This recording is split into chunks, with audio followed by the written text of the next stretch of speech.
Sobat Tani, kita ketemu lagi untuk mereview beberapa tanaman jagung yang akan beredar, terutama jagung dari PT Syngenta. Saya sekarang berada di Taropo, Kilo Dompu, cukup jauh di bagian timur Indonesia. Kita bisa lihat bahwa di atas banyak tanaman jagung di sini. Oke, kita akan melihat beberapa tanaman jagung ya yang mungkin masih belum beredar di pasar atau masih kode. Yang pertama kita akan lihat jagung yang ya kita bilang nomor satu ya.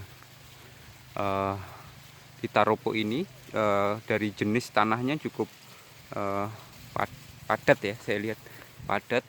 Kemudian vegetasi dari rumputnya cukup beragam, dari daun sempit dan daun lebar. Kali ini usia dari tanaman jagung ini sudah mencapai lebih dari 115 hari ya, kisaran seperti itu. Oke, kita akan mereview jagung yang pertama yang belum beredar. Kita bisa lihat dari aspek tongkolnya. Yang pertama warnanya sarangnya ya, cukup merah. Kemudian dari pangkal sampai ujung ini cukup terisi, tetapi dia sedikit meruncing di bagian ujung ya. Bagian ujung cukup meruncing, kita bisa lihat lagi. Tetapi ini tip fillingnya cukup, saya kira bukan cukup tapi sangat bagus untuk tip filling dari varietas yang baru ini. Warna saya kira dari beberapa varietas yang beredar di pasar, saya kira ini cukup jadi pilihan utama. Bisa lihat dari beberapa tanaman yang lain, sangat merah, kita bilang sangat merah. Kemudian di usia seperti ini, daun bagian atas masih hijau, yang kita sebut namanya stay green ya, stay green, awet hijau. Ini juga benefit atau kelebihan sendiri bagi varietas-varietas yang mempunyai stay green atau awet hijau tanamannya. Kemudian kita melihat dari ketinggiannya, di Taropo Silo ini cukup tinggi tanamannya karena memang mungkin daerah pegunungan juga.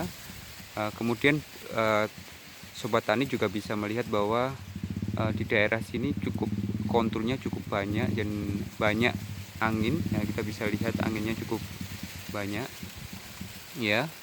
Kemudian kita bisa melihat dari aspek batangnya. Kemudian kita lihat aspek batangnya.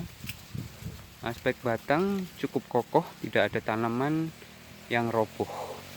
Ini menandakan bahwa varietas jagung terbaru dari NK ini, ada dari Syngenta ini, cukup tahan lodging atau tidak mudah roboh.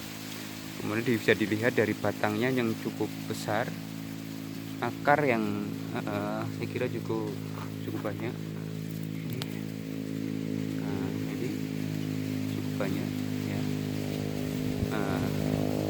Jagung ini kabarnya akan mendampingi dari yang sudah terkenal di sini, yaitu NK Sumo, yang cukup minded dan harganya di sini ketika barang langka sangat tinggi juga ya. Tahun ini cukup kekurangan benih dari NK Sumo tersebut. Dari batang mungkin bisa dilihat sedikit berwarna ungu. Ini mungkin ciri khas dari tanaman NK ya. Yang dikeluarkan NK biasanya adalah batang-batang berwarna ungu. Kemudian dari bunganya cukup banyak, bisa menyerbuki, saya kira bisa menyerbuki sempurna di tanaman jagung. Oke, kita pindah lagi di plot yang kedua. Jadi saya kira cukup keseragaman tongkolnya saya kira cukup bagus ya. Di ujung sampai sini juga terlihat bahwa ukuran tongkol ini cukup bagus.